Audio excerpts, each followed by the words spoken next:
मिठाचं पाणी लावून ओवा चांगला वाळवून घेतलेला आहे। आता हा आपण ओवा भाजून घेऊया। चांगला खरपूस भाजायचा, मीडियम गॅसवर ठेवायचा। ओवा चांगला भाजला जातो।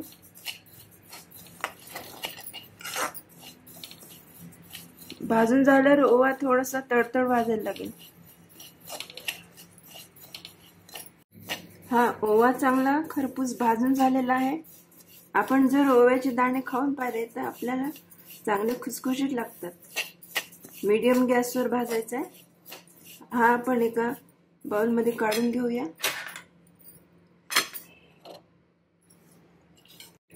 ओवा भाजून झाल्यावर हे तीळ त्याच्यात भाजून टाकायचे, म्हणजे ओवा तिखट लागत नाही आणि चवीला पण रुचकर लागतो।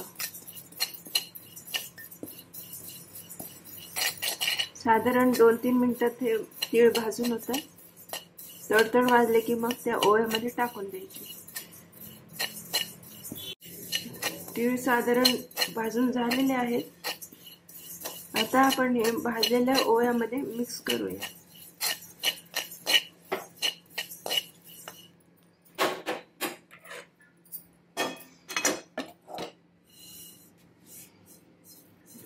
तीळ चांगली मिक्स करून घेऊया, म्हणजे ओवा छान रुचकर लागतो।